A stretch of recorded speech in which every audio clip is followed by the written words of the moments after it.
Alright guys, so good afternoon, no? J Motors TV. Welcome sa isa na namang yugto ng ating napadaan serye. So nandito tayo ngayon sa Yamaha Rev Zone, Daang Hari. Syempre under ng Motor Ace yan. So kung makikita nyo yan, ang daming motor dito. Loaded na loaded, may mga big bike. So mag-update tayo ng presyo sa mga big bike, no? Kung mayroon bang pagbabago sa presyo, tumaas ba o bumaba, no? So nakausap natin Sir Joffrey, no, nasa baba. Medyo busy lang pero inakit naman tayo rito. Kaya thank you very much sa kanya, no, sa suporta niya sa atin, sa ating YouTube at sa ating Facebook account. So wag na natin patagalin, simulan na natin to para malaman natin kung ano-anong mga unit ang meron dito at kung magkano ang presyo ng mga big bike dito. Alright, let's go!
Alright guys, so para sa ating first unit, no, meron tayo ditong new Tracer 9 GT. Ayan, so adventure touring bike itong motor na to, no. Ayan, so ang presyo nito, check natin yung presyo, 929,000 pesos ang presyo ng motor na to. So 847 cm ang kanyang engine displacement. Yan, inline 3, liquid cool, 4 stroke, 4 valve. Yan, okay. So fuel inject tayo rito, no. Yan, so naka LED lahat. Yan, kung makikita nyo naman, grabe, ang lalaki ng mga gulong, naka dual disc, inverted port. Yan, Tracer 9 GT. So ang halaga nito ay 929,000 pesos. Yan, so ikutin natin. Ayan. Okay, kung naghahanap kayo ng mga talagang pangmalakasan, no, na motorsiklo, yan, meron dito sa Yamaha Rev Zone, Daang Hari.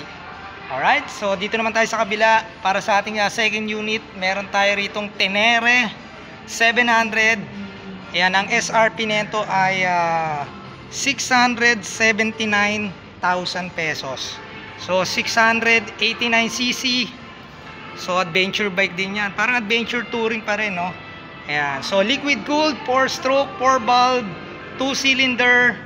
Ayan, ang kanyang compression ratio 80.0 mm by 68.66. Yan, maximum power 11.5:1, maximum power 54.0 kilowatts at 9,000 rpm. So para dito sa unit na to, ang presyo niyan ay 679,000 pesos. So ayan, dalawa yan, magkatabi.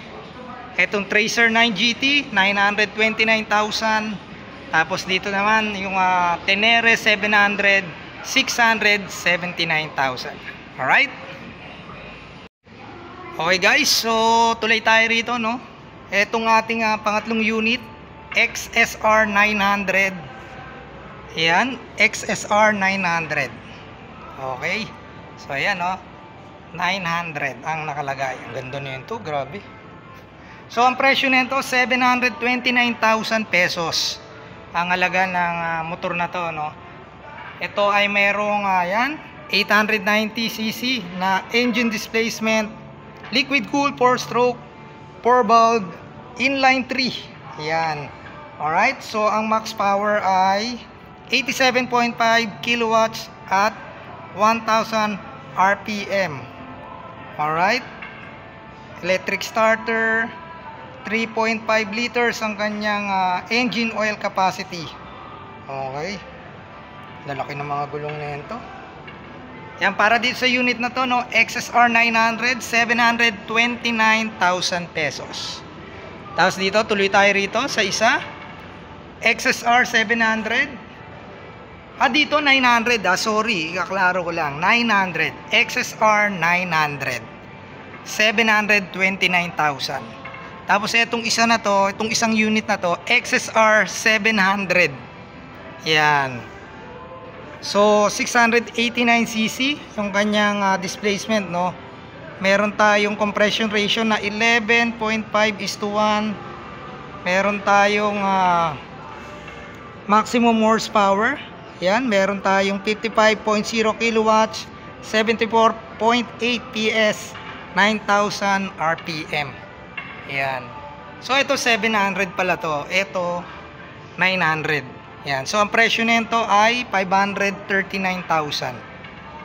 Yan, 539,000 para sa XSR 700. Dito 729,000 para sa 900cc. Alright, so dito tayo, tuloy-tuloy na natin dito. Meron tayo ritong R7. Yan, ito R7. Yan, R7. Okay. Yan ang R7. So sa R7, ang presyo niyan 597,000 ang presyo. So 689cc, liquid cooled, 4-stroke, dual overhead cam, 4 bulb. Yan, syempre naka inline 2, fuel inject. Yan, alright. So ang presyo nito 597,000 para sa R7. So dito naman tayo, meron tayo ritong MT-09. Yan, MT-09, 659,000 ang halaga ng MT-09 as of this day. Yan ang kanyang presyo. Syempre 890 ang kanyang engine displacement. So ikutan natin. Ayan. So wait nyo yung ating susunod na content, no, dahil nag-request tayo for test drive ng MT-09. Ayan. Alright, so 3-cylinder. Ito ay nagkakalaga ng 659,000 pesos. Alright, para dito sa MT-09. Okay, so tuloy na natin dito. May T-Max tayo rito. Ayan, tignan natin. T-Max, syempre halos kompleto yan. Ayan ang ating T-Max. Okay, so tingnan nyo naman ang kanyang panel. Grabe. Alright, Tech-Max, kaya tinawag na T-Max. Alright, so ito ay merong engine displacement na 562 cm, liquid cool, 4-stroke, syempre 4 bulb, inline 2, 2-cylinder, no, 2-cylinder, 3.5 liters ang engine oil capacity.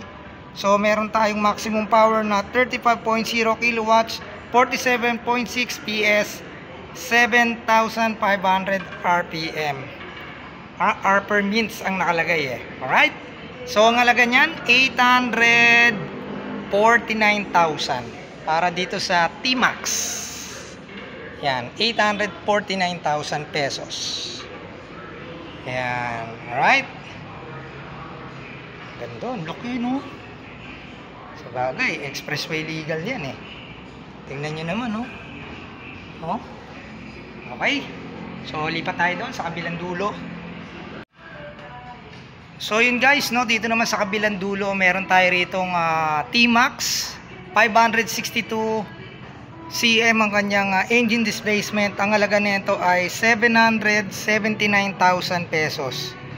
Ayan. Alright, 779,000 pesos para rito sa T-Max na to. Tapos dito meron tayo ritong Super Terrene ES. Ayan, 999,000 pesos ang halaga. So meron tayo ditong 1,199 na engine displacement. So parang 1.2 na to, no? 1.2 na ang kanyang engine displacement. Grabe, kalaki-laki naman ang motor na to. Dapat to, pang malakihan na tao talaga. Ayan. Right? Ayan o, tama, nakalagay o. 1.2. Almost 1,200cc na siya. So, 999,000 ang halaga na ito. Ayan. Itong adventure bike na to na malaki yan. Alright? Tapos dito sa kabila, meron tayo ditong MT-10 SP. Ayan. So, yung nando dun sa kabila, MT-09. So, dito, MT-10 SP. Ayan. MT-10 SP. So, ang halaga na ito ay 1,099,000 pesos. 998cc. So, considered as 1,000cc na tong motor na to, no? Ayan. 1 million po ang halaga. 1,099,000 para dito sa MT-10 SP. Ayan. Grabe. Okay, ikutan natin ang halagang 1 million plus na motor. Okay. Ayan. Okay. So guys, para naman dito sa ating next unit, no, Terene 700. Ayan, itong parang matte gray na kulay, no. Ayan, naka-spoke tire. So parang dalawang kulay yan, no. Ito yung isa. So ito yung isa. Ayan, so 689cc to be exact yung kanyang engine displacement, pero syempre considered as 700cc na yan. So ang halaga natin dito 679,000 pesos. 4 valve, 2 cylinder, 4 stroke, liquid cool. Ang kanyang max power 54.0 kilowatts at 9,000 RPM. So yung kanyang compression ratio 11.5:1. Yan. Alright. Terene 700. Ang halaga nito ay 679,000 para dito sa dalawang unit na to. Alright. So dito tuloy-tuloy na natin to. Meron tayo ritong parang mga enduro, no. YZ250. Yan, meron tayo rito 250cc na YZ. Yan, parang enduro type to eh. Yan. So ang halaga 415,000 para dito sa unit na to. 415,000 tayo rito. Ayan, 249cc. Single cylinder. Ayan. Bore and stroke 64.4 by 72.0 mm. Okay? Naka-carburetor pa siya. Ayan. So ang halaga ng motor na to ay 415,000 pesos. Alright. Tapos dito, lipat tayo rito sa kabila. Meron tayo ritong parang enduro pa rin yan. Ang halaga nito ay 483,000 pesos para sa WR250F. Yan, 250cc. Bore and stroke 77.0 by 53.6 mm. Compression ratio 13.8:1. Yan, so electric starter. Alright, so para dito sa unit na to ay 483,000 pesos. Ayan, so iba-iba yan ha, baka akala nyo pare-parehas siya, magkakaiba yan. Okay, tapos eto, ayan, halos magkakamukha lang pag tinignan nyo, no? Pero syempre magkakaiba ng technology yung ginagamit dyan eh. So dito, para dito meron tayong halagang 504,000 pesos. Ayan, almost kalahating milyon, no? 504,000. 250cc single cylinder liquid cool 4 stroke. Ayan. Ang kanyang compression ratio 77.0 by 53.6 mm. So ang halaga nito ay 504,000 pesos. Halos kalahating milyon. Ayan. Sobra pa pala ng kalahating milyon. Tapos ito, magkakalahating milyon, 483. Ayan. Tatlong klase. Ayan. Right? WF. At saka YZ250. Ay, tapos meron dun, oh, 500 ang halaga. So, diretso na natin yun. Yan, oh. Ayan. Meron tayo ritong WR450F. 450 naman to. So ang halaga nito ay 587,000 pesos. Kaming 587,000 pesos. Grabe. 450cc, 4 stroke, 97.0 by 60.8 mm, no? Yan ang kanyang 450cc liquid cool 4 stroke. Yan, 4 valve. Alright, 587,000 pesos. Ulitin ko. 587,000 pesos para dito sa enduro type na to. Alright. Tapos guys, yan, meron dito mga small displacement, no? Yan, meron tayo ritong, yan, may NMAX dito, may Aerox, yan, may Aerox, tsaka yung YZ250. Ang ganda, parang ano kayo mas magandang kulay dito? Ito, oh, yung matte, yun, yung matte, ang ganda, oh, no? Ang ganda ng matte black, oh, di ba? Tapos dito, yung glossy, maganda rin eh, yan, oh. Right, so hindi natin alam yung presyo kasi yung lahat ng mga small displacement doon lahat naka-display sa baba. So dito sa taas, yan kung makikita nyo, puro big bike lahat dyan. Yan, puro big bike. Yan. So halos lahat naman ng presyo ng big bike nasabi ko na sa inyo. Yan, kung gusto nyo makita ng actual yung unit at saka kung gusto nyo yan, mag-avail ng mga big bike, no, tsaka mga small displacement, dito lang yan sa Yamaha Rev Zone Daang Hari. Hanapin nyo lang si Sir Joffrey, no? Ayan, siya yung marketing dito na mag-assist sa inyo. So may X-Max dito. Ayan, X-Max. Right? T-Max yung isa, tapos T-Max din. Siguro magka ibang year model yon, kaya ano. Right? Tapos dun sa kabila, no, makikita nyo dun sa kabila, may BMW ron, no? Ayan, BMW sa kabila. Grabe, pasukin din natin mamaya yung BMW na yan. Alright, pero sa ngayon, dito lang tayo sa Yamaha. Ayan. Tapos meron ditong Pasio. Ayan, oh. Ayan, may Pasio rito. Ayan, ganda ng kulay, oh. Parang sky blue ang kulay niya. Ayan. Alright.